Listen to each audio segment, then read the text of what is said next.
Hello friends, welcome to my channel Indian tax and finance. तो दोस्तों, आज की वीडियो में हम डिस्कस करने वाले हैं income tax refund status data. और हम डिस्कस करेंगे कुछ यूज़र्स का जिनका टैक्स रिफंड आया है और उनसे कुछ यूज़र्स है जिनसे डॉक्यूमेंट्स एज अ प्रूफ मांगा गया था उनके क्लेम का। और सीबीडीटी चेयरमैन रवि अग्रवाल ने क्या रिसेंटली अपडेट दिया है, क्यों हमारा टैक्स जितना 50 लाख से ऊपर के लोगों का टैक्स पेंडिंग है, उनका टैक्स अभी तक प्रोसेस क्यों नहीं हुआ है और कब तक प्रोसेस होगा, इस वीडियो में हम जानेंगे। तो दोस्तों, वीडियो को डिले ना करते हुए आइए हम वीडियो को शुरू करते हैं और हम डेटा से स्टार्ट करते हैं। तो ये अगर आप देख सकते हैं तो आज के दिनों पे इन्होंने 16,746 आईटीआर प्रोसेस की है। कल के दिन 50,000 था, उससे पहले 28,400 के आसपास था, उससे पहले 19,000। मतलब इनको जब भी अपना मनमानी हो रहा है उस हिसाब से अपना ये कन्वीनियंस के हिसाब से हम लोगों का टैक्स रिफंड कर रहे हैं। यही अगर दोस्तों अगर आप देखेंगे पिछले 7 दिन का एवरेज, तो 1,54,000 के आसपास रहा है। और पूरे जनवरी का इनका अभी तक का 24 जनवरी तक का 30 लाख के आसपास रहा है, जो कि अप्रोक्सीमेटली आप मान के चल सकते हैं 31 लाख के आसपास। ये आंकड़ा दोस्तों बहुत ही निराशाजनक है, क्योंकि जनवरी के पहले 8 से 9 दिनों में इन लोगों ने almost 21 lakh income tax refund process की थी। उस हिसाब से मुझे भी लगा था, हम सभी को उम्मीद था कि शायद 31 जनवरी तक हम सबका टैक्स रिफंड आ जाएगा। आप यहाँ पे अगर देखेंगे दोस्तों, तो जनवरी का स्टार्टिंग में, ये तो दिसंबर का है डेटा। आप अगर 1 जनवरी से देखेंगे 5 लाख 6 लाख 5.5 लाख से स्टार्ट करके अगर आप यहाँ पर देखेंगे, ये रहा आपका 9 जनवरी तक का। तो अब जहाँ तक इन्होंने लाखों में किया था, 13 जनवरी तक भी अगर आप देखेंगे तो दोस्तों यहाँ पर अप्रोक्सीमेटली 28 लाख टैक्स रिफंड इन लोगों ने 13 जनवरी तक प्रोसेस कर दी थी।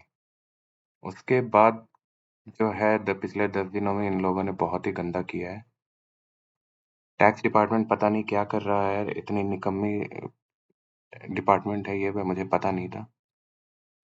यहाँ पे दोस्तों हम सबको आवाज़ उठाने की ज़रूरत है अगर सरकार से, हम टैक्स पेयर्स की साइड से, कि आप टैक्स में कोई भी नया कानून लाए, कुछ भी लेकर आए, पहले तो एक टैक्स रिफंड का एक डेडलाइन फिक्स करें और टैक्स फाइलिंग का भी एक डेडलाइन फिक्स हो।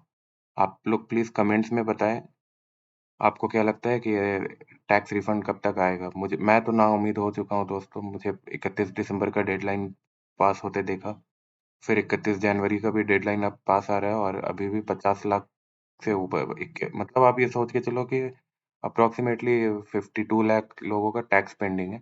और इस तरीके से अगर प्रोसेस करेंगे ये लोग, तो ये साल दिसंबर में ही ऐसे ही दिसंबर 31st ये 2026 तक का डेडलाइन लेके चलेंगे।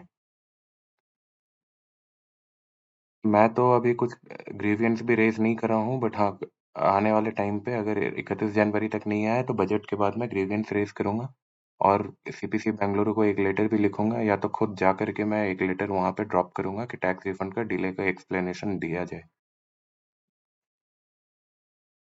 तो दोस्तों, जैसा कि मैंने कहा था कि अब आपको एक अपडेट भी दूँगा, कुछ यूज़र्स का मेरे पास जो लोग में हमारे टेलीग्राम चैनल से जुड़े हैं, उन लोगों ने ये बताया कि उनका रिफंड अमाउंट 98,000 का था, जिसका ओल्ड टैक्स रेजिम के अंडर में था उनका टैक्स रिफंड क्लेम, और उनसे सॉफ्ट कॉपी माँगी गई थी उनके टैक्स क्लेम का, और जो भी उन्होंने इन्वेस्टमेंट प्रूफ वगैरह से जो भी रखे थे, वो टैक्स डिपार्टमेंट को वाया ईमेल प्रोवाइड किए, उसके बाद उनका रिफंड रिलीज़ कर दिया गया था।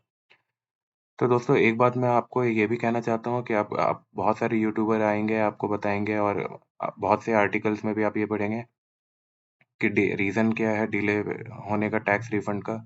तो उसमें दिया जाएगा आपका टैक्स रेड फ्लैग में है, हाई वैल्यू टैक्स है, या फिर रिफंड क्लेम का अमाउंट बहुत ज़्यादा है। तो दोस्तों, ये हाई वैल्यू और एक्सेस अमाउंट का सीबीडीटी की तरफ से या सीपीसी की तरफ से ऐसा कोई भी थ्रेशोल्ड अमाउंट नहीं बताया गया है कि उनके नज़र में हाई वैल्यू अमाउंट क्या है। मैं ऐसे बहुत से यूज़र्स को जानता हूँ, बहुत से टैक्स पेयर्स को जानता हूँ जिनका 10,000 के नीचे का भी टैक्स रिफंड क्लेम है, उनका भी अभी नहीं आया है। और बहुत से लोगों को ऐसे भी जानता हूँ जिनका 8 लाख का 9 लाख का टैक्स रिफंड था, उनका क्रेडिट हो चुका है। तो ये सब बहानेबाज़ी है टैक्स रिफंड प्रोसेसिंग में स्लो होने का। मुझे तो ये लग रहा है बंगाल इलेक्शन में सरकार बिज़ी है, वहाँ से इलेक्शन से ख़त्म होने के बाद ही हम सबका फिर से तेज़ी दिखेगा। जैसा कि मैं अपने पुराने वीडियोज़ में भी कहा था, बिहार इलेक्शन की वजह से हम सबका टैक्स रिफंड नवंबर मंथ में बहुत स्लो चला गया था।